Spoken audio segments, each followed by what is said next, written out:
இந்த வீடியோவை உங்களுக்கு வழங்குவோர் மாலை முரசு செய்திகள் தொலைக்காட்சியின் படிப்போம் ஜெயிப்போம் உயர்கல்வியை தேர்ந்தெடுப்பதில் உள்ள சந்தேகங்களை தீர்க்கும் நிகழ்ச்சி தினமும் மாலை 5 மணிக்கு. வணக்கம். மாலை முரசு செய்திகளை விரிவாக பார்ப்பதற்கு முன்பாக முதல் தலைப்புச் செய்திகளை பார்க்கலாம். திமுக கூட்டணியில் பாமக இணையப் போவதாக வரும் தகவல்கள் வதந்தி. திமுக கூட்டணியில் உள்ள கட்சிகள் உறுதியாக உள்ளதாக முதலமைச்சர் மு க ஸ்டாலின் பேட்டி.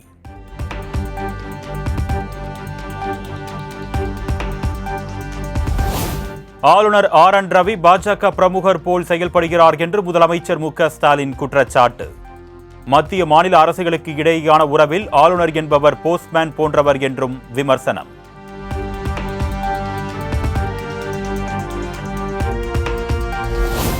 ஆளுநரை தபால்காரர் என்று சொல்வது முதலமைச்சர் மு க ஸ்டாலினுக்கு அழகல்ல. பாஜக மாநில தலைவர் நயினார் நாகேந்திரன் விமர்சனம். ஆளுநர் ஒரு அரசாங்கத்தினுடைய ஒரு அங்கீகாரம்.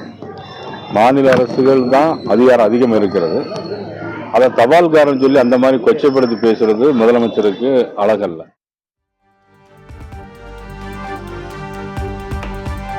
திமுகவை நம்பி மட்டுமே விடுதலை சிறுத்தைகள் கட்சி இருப்பது போல் சில அற்பர்கள் அவதூறு. விசிக தலைவர் திருமாவளவன் குற்றச்சாட்டு.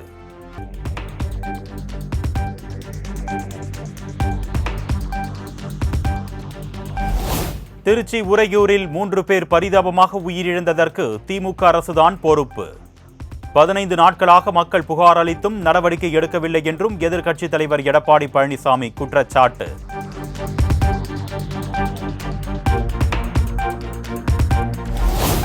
இந்த விஞ்ஞான நூற்றாண்டில் நல்ல குடிநீரை கூட திமுக அரசால் கொடுக்க முடியவில்லை. பாஜக தேசிய பொதுக்குழு உறுப்பினர் தமிழிசை சாடல். விஞ்ஞான நூற்றாண்டில் கூட நல்ல குடிதண்ணீரை கொடுப்பதற்கு ஸ்டாலின் அரசால் முடியவில்லை. எனது கடுமையான கண்டனத்தை தெரிவித்துக் கொள்கிறேன். இது கற்காலம் அல்ல, இது இந்த காலம். இந்த காலத்தில் குடிதண்ணீரை சுத்தமாக கொடுக்க ஒரு அரசால் முடியவில்லை என்றால் அது எவ்வளவு வருத்தத்திற்குரியது என்பதை நான் தெரிவித்துக்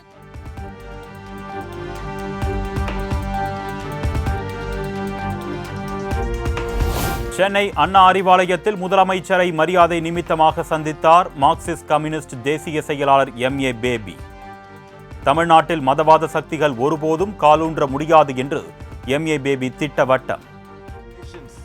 In the sun, making a longer, observation about. We have had very friendly discussions, and it has been decided that when assembly elections come within a year, at the top level, some opportunistic alliance can be arrived at between BJP and ADMK.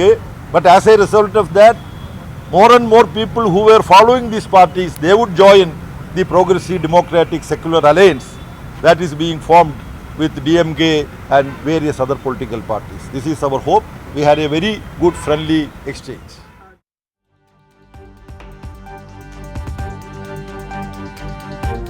மதிமுக முதன்மை செயலாளர் பதவியை ராஜினாமா செய்யும் முடிவை வாபஸ் பெற்றார் துரை வைகோ. பழைய நிகழ்வுகளை மறந்து துரை வைகோ, மல்லை சத்யா இருவரும் இணைந்து பணியாற்ற அறிவுறுத்தியதாக வைகோ பேட்டி. பேசினார்கள். தங்கள் உணர்ச்சிகள் ஆவேசத்தின் வடியலாக வந்த சில வார்த்தைகள் எல்லாவற்றையும் மிக நாகரீகமாக இருவருமே கையாண்டார்கள்.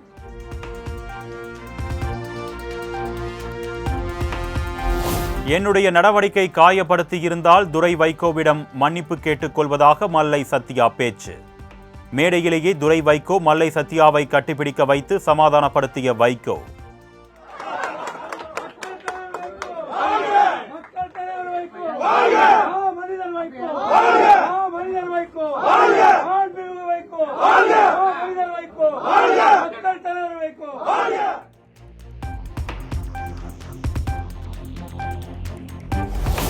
மல்லை சத்யாவின் வாக்குறுதியின் அடிப்படையில் தனது ராஜினாமா முடிவை திரும்ப பெற்றதாக துரை வைகோ விளக்கம். மல்லை சத்யாவின் அரசியல் வாழ்க்கைக்கு என்றும் உறுதுணையாக இருப்பேன் என்றும் உறுதி.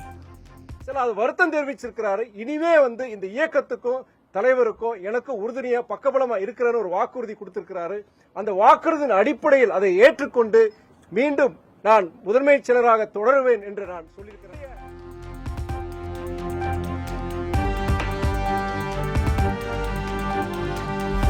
மதிமுக பொதுக்குழு கூட்டம் ஜூன் மாதத்தில் நடைபெறும் என்று வைகோ அறிவிப்பு.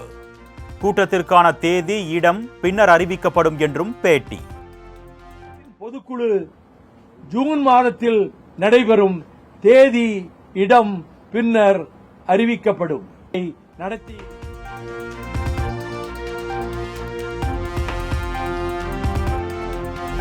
நீட், ஹிந்தி திணிப்பு, கல்விக் கொள்கை என தமிழையும் தமிழர்களையும் அழிக்க துடித்துக் கொண்டிருப்பதாக துணை முதலமைச்சர் உதயநிதி ஸ்டாலின் குற்றச்சாட்டு.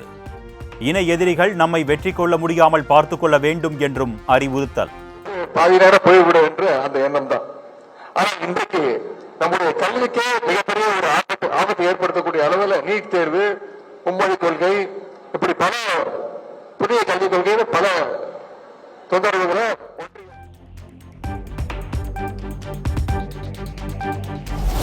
அமலாக்கத்துறை உள்ளிட்ட புலனாய்வு அமைப்புகளை காங்கிரஸ் மீது ஏவி விடுவது ஜனநாயகத்தில் அருவெறுக்கத்தக்க அரசியல்.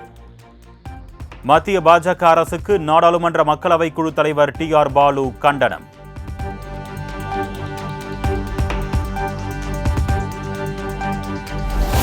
உதகையில் வரும் 25, 26 ஆகிய தேதிகளில் நடக்கவுள்ள பல்கலைக்கழக துணைவேந்தர்கள் வருடாந்திர மாநாட்டிற்கு ஆளுநர் RN ரவி அழைப்பு. துணைவேந்தரை நியமிக்கும் அதிகாரம் மட்டுமே தமிழக அரசுக்கு வழங்கப்பட்டிருப்பதாகவும் ஆளுநர் மாளிகை விளக்கம்.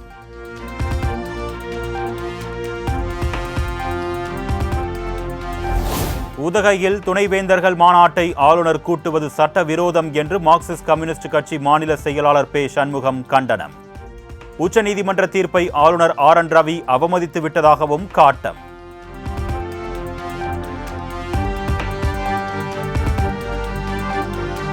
நெல்லை மாவட்டம் மானூர் சுற்றுவட்டார பகுதிகளில் சூறைக்காற்றுடன் பலத்த மழை. சுட்டெரித்த கோடை வெயிலுக்கு மத்தியில் கொட்டி தீர்த்த மழையால் இதமான சூழல்.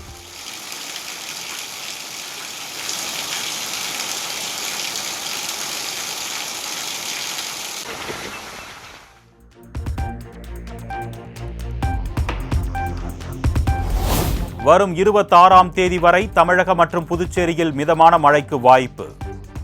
சென்னை வானிலை ஆய்வு மையம் கணிப்பு.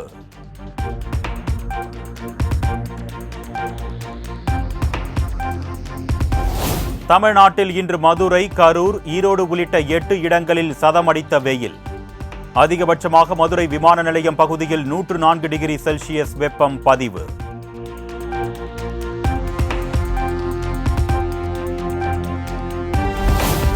விழுப்புரம் மாவட்டம் மேல்மலையனூர் அருகே கல்லூரி மாணவி தூக்கிட்டு தற்கொலை.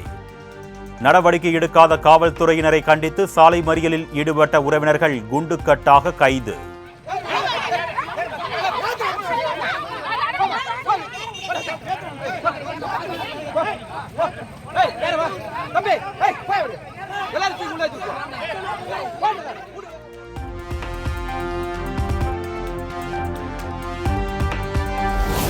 சென்னை காரப்பாக்கத்தில் அதிமுக சார்பில் திறக்கப்பட்ட தண்ணீர் பந்தல். பழங்களை ஒருவரை ஒருவர் போட்டி போட்டு எடுத்துச் சென்றதால் பரபரப்பு.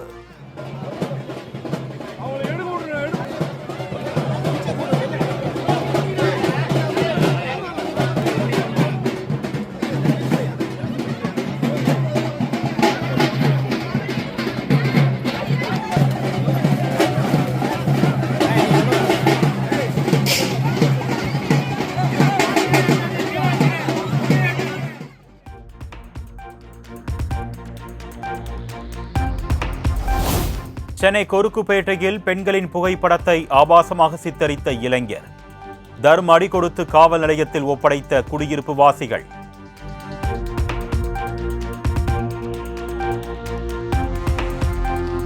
சென்னை வியாசர்பாடியில் மனைவி கண்முன்னே நடுரோட்டில் ரவுடியை ஓட ஓட விரட்டி வெட்டி படுகொலை செய்த கும்பல்.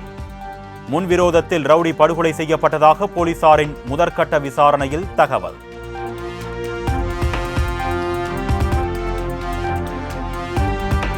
திருக்கோவிலூர் அருகே மகளிர் சுய உதவிக்குழுவில் பணம் பிரிப்பது தொடர்பாக இரு தரப்பினரிடையே மோதல். ஒரு தரப்பினர் மற்றொரு தரப்பினரின் வீட்டிற்குள் புகுந்து பொருட்களை சூறையாடியதால் பதற்றம்.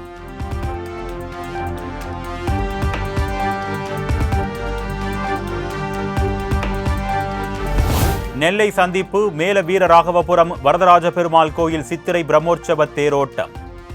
திரளான பக்தர்கள் தேரை வடம் பிடித்து இழுத்த நிலையில் தேர் சுவர் மீது மோதி நின்றதால் பரபரப்பு.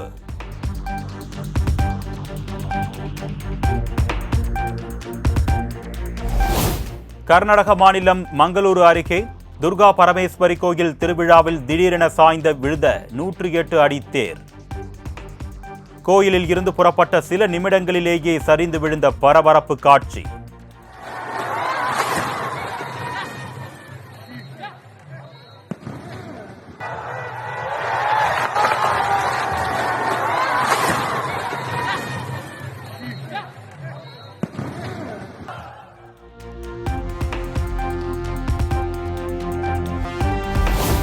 ஆண்டிப்பட்டி அருகே தனியார் பேருந்தும் சரக்கு வாகனமும் நேருக்கு நேர் மோதிய விபத்தில் ஒருவர் உயிரிழப்பு. 20க்கும் மேற்பட்டோர் காயங்களுடன் அரசு மருத்துவமனையில் சிகிச்சைக்காக அனுமதி.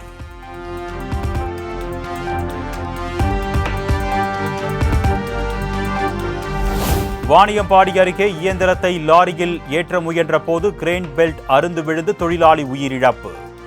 நெஞ்சை பதைக்க வைக்கும் சிசிடிவி காட்சி வைரல்.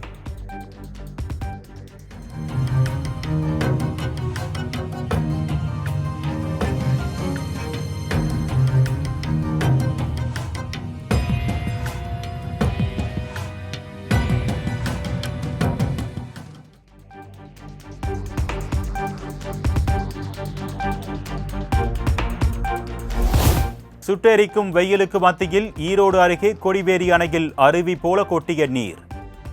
ஏராளமான சுற்றுலா பயணிகள் குடும்பத்தினருடன் உற்சாக குளியல்.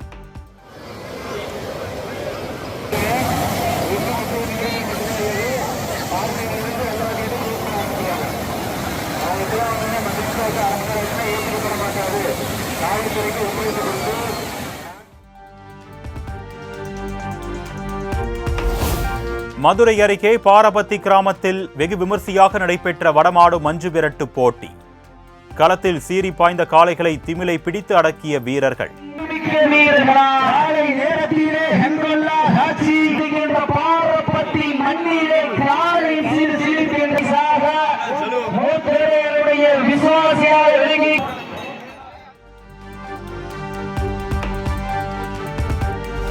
கல்லை மதுவிலக்கு சட்டத்தில் இருந்து நீக்கி உணவுப் பொருளாக அறிமுகப்படுத்த வலியுறுத்தி பாலக்கோட்டில் கல் விடுதலை மாநாடு. 4 மாத பச்சிளம் குழந்தைக்கு கல்லை குடிக்க வைத்து கோஷம்.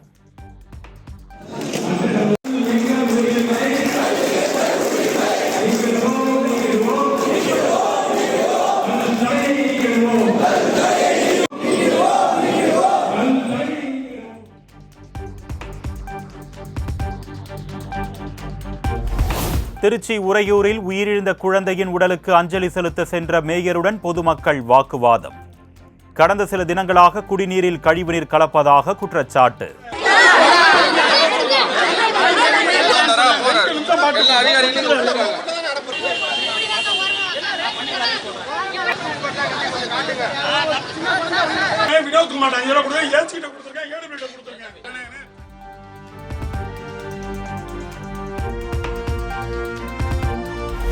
புதுச்சேரி தவளக்குப்பத்தில் முன்விரோதம் காரணமாக கோயில் பூசாரி சுந்தர் தலையில் குழவி கல்லை போட்டு கொலை செய்த கொத்தனார் தமிழரசன் கைது. வாய் தகராறு காரணமாக கொலை செய்ததாக காவல்துறையினரிடம் வாக்குமூலம்.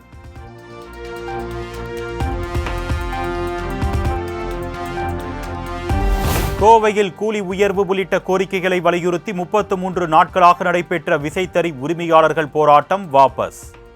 ஆட்சியர் அலுவலகத்தில் அமைச்சர்கள் உடனான முத்தரப்பு பேச்சுவார்த்தையில் உடன்பாடு.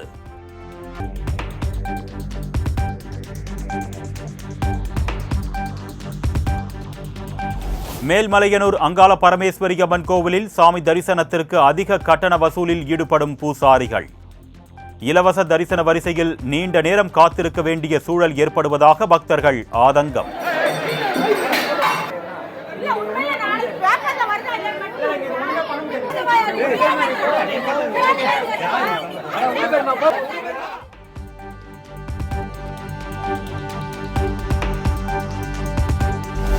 நத்தம் அருகே ஒரே கல்லால் செய்யப்பட்ட 18 அடி உயர காளியம்மன் சிலைக்கு குடமுழுக்கு.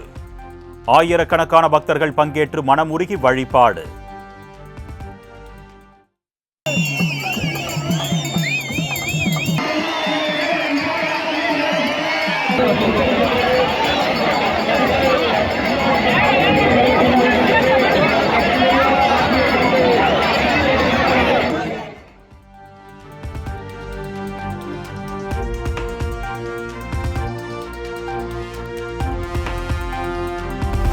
பிரதமர் மோடி நிதிஷ்குமார் கூட்டணி பீகாரின் முன்னேற்றத்தில் கவனம் செலுத்தாமல் நாற்காலியில் மட்டுமே கவனம் செலுத்துகிறது. இருவரும் தேசத்தை அழிக்கவும், தலித்துகள், பிற்படுத்தப்பட்டோர் மற்றும் விவசாயிகளை அழிக்கவும் உழைப்பதாகவும் மல்லிகார்ஜுன கார்கே காட்டம்.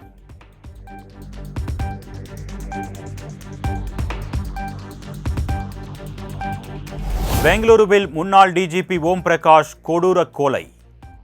கொலைக்கான காரணம் குறித்து காவல்துறையினர் தீவிர விசாரணை.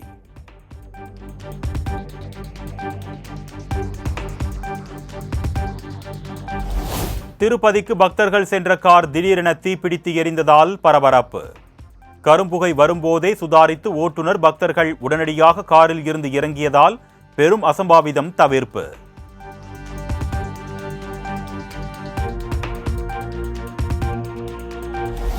ஜம்மு காஷ்மீர் மாநிலம் ராம்பனில் கனமழையால் கடும் நிலச்சரிவு. 3 பேர் உயிரிழந்த நிலையில் 100க்கும் மேற்பட்டோர் உயிருடன் மீட்பு.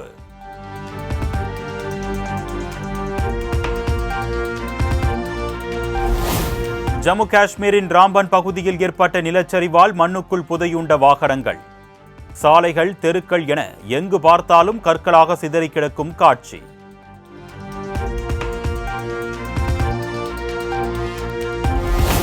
ஜம்மு காஷ்மீரின் ராம்பன் மாவட்டத்தில் முகல் சாலை முழுவதும் வெண்போர்வை போர்த்தியது போல் பனிமூட்டம். ஜேசிபி இயந்திரம் மூலம் பனிக்கட்டிகளை அகற்றும் பணி தீவிரம்.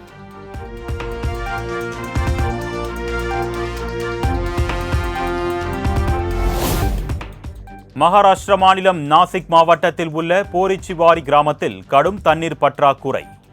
உயிரை பணயம் வைத்து கயிறு கட்டி கிணற்றுக்குள் இறங்கி தண்ணீர் எடுக்கும் பெண்கள்.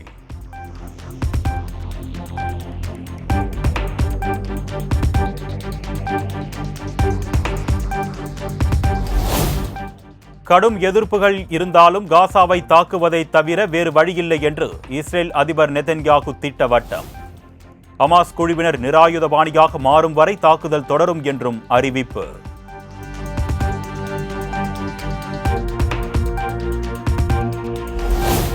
ஐபிஎல் கிரிக்கெட் தொடரில் ராயல் சேலஞ்சர்ஸ் பெங்களூரு அணி அபார வெற்றி. 7 விக்கெட் வித்தியாசத்தில் பஞ்சாப் அணியை வீழ்த்தி அசத்தல்.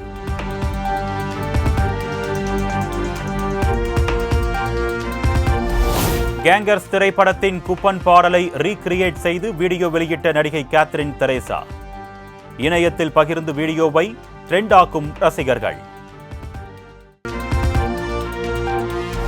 வண்டலூர் அறிஞர் அண்ணா விலங்கியல் பூங்காவில் உள்ள ஷேரியர் என்ற சிங்கத்தையும் யுகா என்ற புலியையும் தத்தெடுத்தார் நடிகர் சிவகார்த்திகேயன். கவனிப்பு மற்றும் பராமரிப்பு செலவை அடுத்த 3 மாதத்திற்கு ஏற்றுக்கொள்வதாக அறிவிப்பு.